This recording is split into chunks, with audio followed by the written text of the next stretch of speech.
Fucking Luigi always beating me at Mario Party?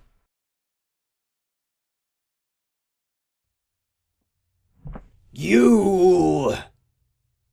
Who are you? I am the god of metal, and you, sir, have been ignoring your metal heritage. What are you talking about? I still listen to metal all the time, and I still wear my band shirts. You can see them in some of my reviews. Yes, but you constantly talk about music in your reviews, but not once have you talked about your love for the metal. How can I talk about metal in a video game review? It's just not possible. Well, you better figure out something soon, because if there isn't metal in your next review, I will have to banish you to the pits of pop hell. No! You can't send me there. They make you listen to horrible things. So horrible, I can't even begin talking about them.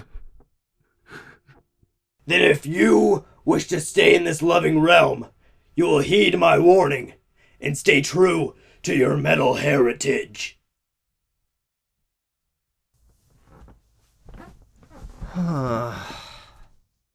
How will I review a game, but make it about metal too? How? I know.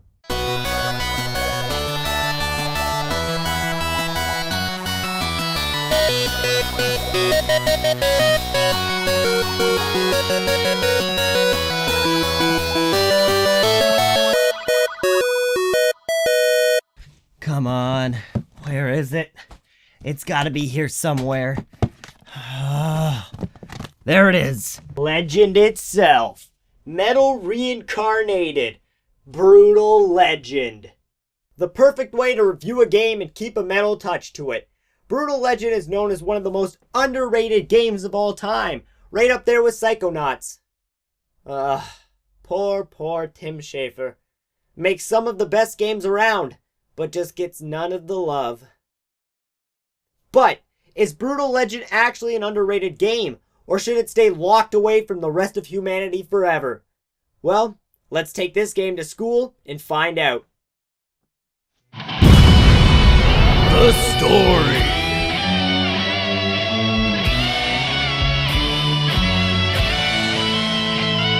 Let me introduce you to Eddie Riggs, the main character of this game, voice acted by Jack Black, and sadly, the roadie for the worst metal band ever. Oh, what? You want to hear what the worst metal band ever sounds like? Okay, but don't blame me when you wish you never did.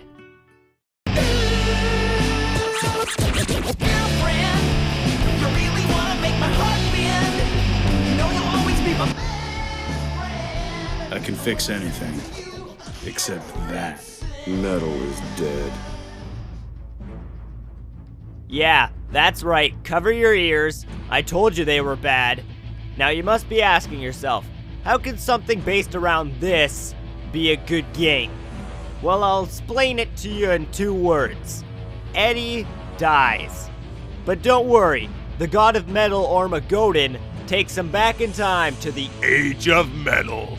And this is where the game actually begins. You learn that this unknown land is filled with Metal magic.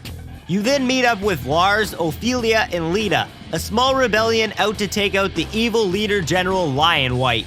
To do this, Eddie has to build up a giant army to confront the evil lord of the land, who has kept the humans in fear for many years.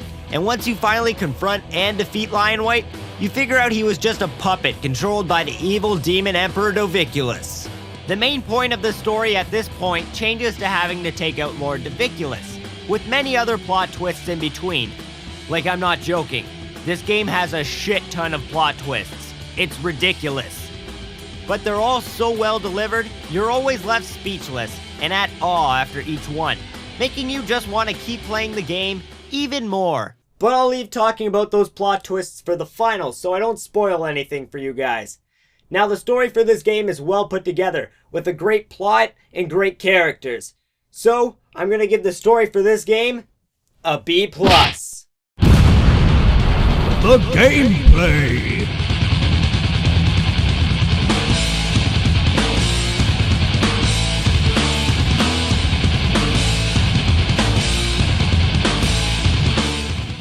The gameplay in this game is actually very wacky. When you first start playing, you think it'll obviously be a hack and slash game, maybe like God of War, and you would be almost right. When you first start up the game, it looks that way. You're introduced to the Separator, your trusty battle axe, and Deuce, your electric slinging pyro making guitar. And you use these two items to kill all the foes in your way.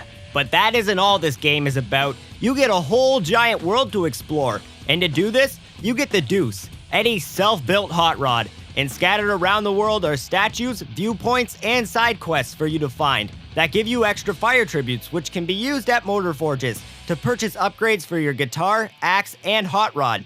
These upgrades can make your weapons stronger or add special abilities to them, like making it so your axe absorbs enemies' health, giving you multiple options when you enter a battle. But one-on-one battle isn't the only thing this game has to offer. This game takes a weird twist from the usual gameplay and introduces a second gameplay style, which is real-time strategy, kind of like StarCraft. In these stage battles, you take control of Eddie with his demon wings and fly around the map, spawning units and attacking the enemy's base.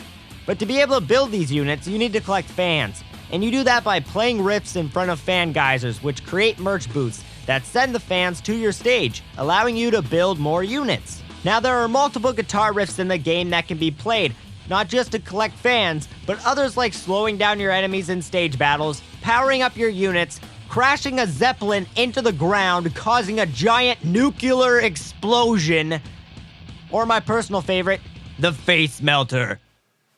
Hey Joe, you're a piece of shit and your videos suck. Yo, wait, check this out. Oh God, my face! So we have covered the two gameplay styles of this game, which are RTS and hack and slash. Now you must be wondering, how do you find your way around this huge world? Well, let me just jump over this ledge here, and I'll show you. 1 second. Just let me jump. Just let me jump over the ledge! Are you kidding me? They make a hack and slash game with a huge, expansive environment, but they don't include a jump button. They don't include a jump button! Come on! Jumping is a pretty standard thing in an action game. Whatever, I'll just walk around the damn thing. Now, the waypoint system in the game is very cool with its design, but it's very hard to follow at some points since a giant beam appears in the sky from spotlights. And when you're in the open terrain, it's easy to see, but when you can't see the beacon, you have to rely on the turn signals of your car, which can get really confusing at some points. And if you're riding anything other than your car, you have nothing pointing you to where your waypoint is. So Brütal Legend's gameplay is well put together with great controls, two perfectly synced game styles, many side quests and hidden objects to be found, and even more upgrades and rifts to keep the gameplay fresh and fun. But there are still faults with the gameplay, mostly due to there being no fucking jump button. So seeing that, I'm gonna give the gameplay for this game an A-. The quality.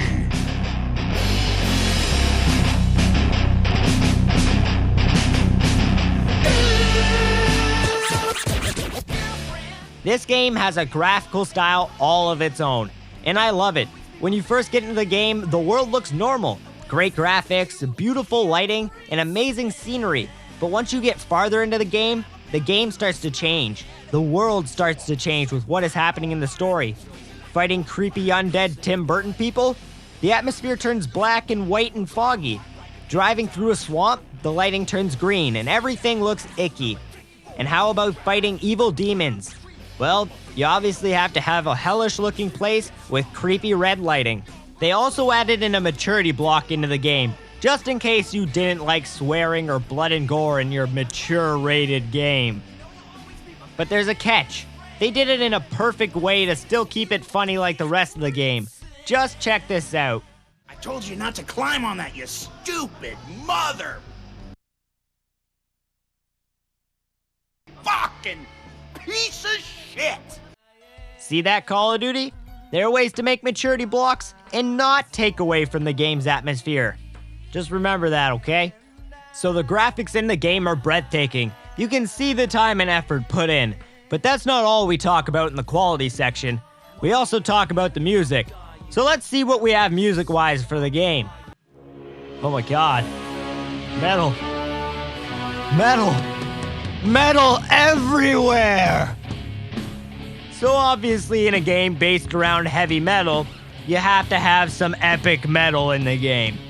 And boy is it everywhere and epic. Each individual battle and quest you go on has a perfect soundtrack picked out for the event. And even after dying multiple times and having to listen to the same track over and over and over and over and over in the same mission, I never got sick of it.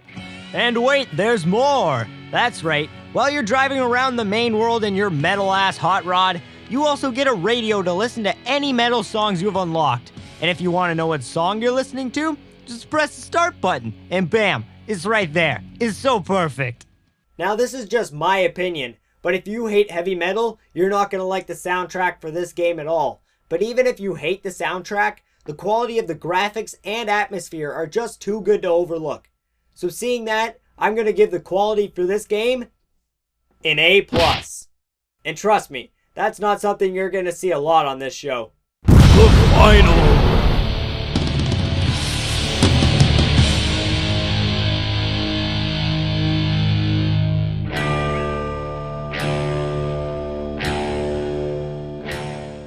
Now, seeing as this is the point in my review where I can spoil a bit, I'm going to hop back to the story for a second before I get to the actual final. Now, remember when I said this game had plot twists all over? Well, here, check this out.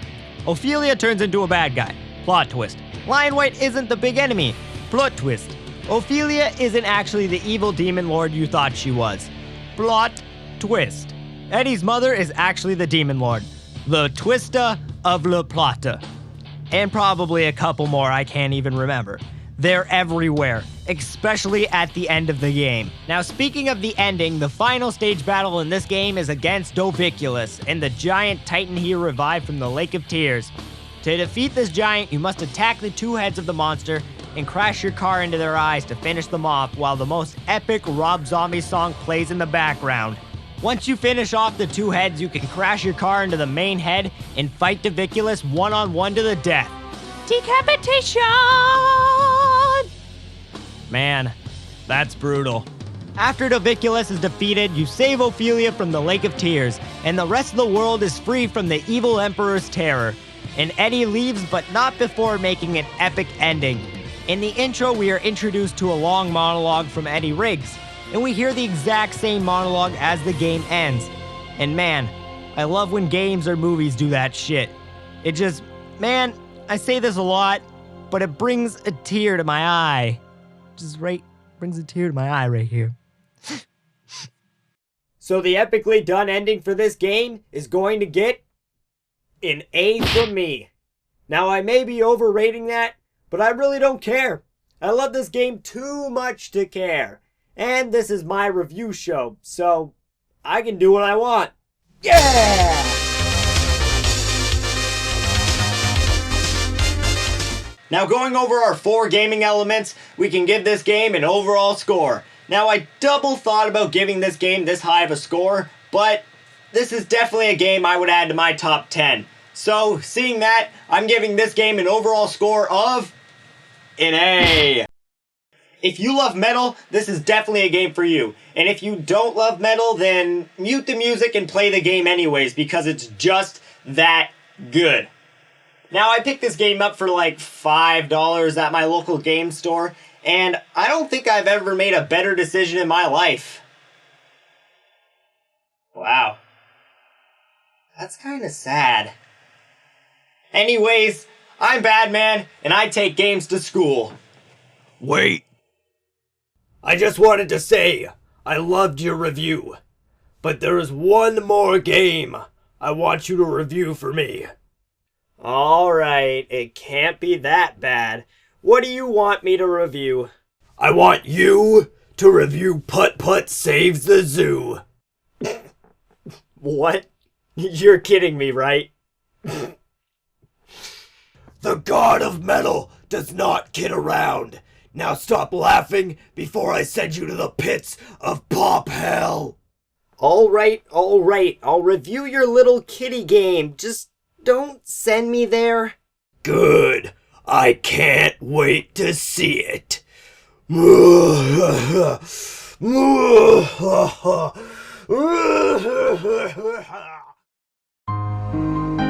I would just like to thank you guys for watching this video. I had a lot of fun making it, and I hope you had a lot of fun watching it. But sadly, I won't have another video up for a week or two, until I'm on summer break. But don't worry, because once summer break starts, I'll be posting a review a week. So if you want to keep in touch and know what I'm doing, or when I'm streaming, go in the description and like or follow me on my Facebook, Twitter, and Twitch accounts. Pancakes.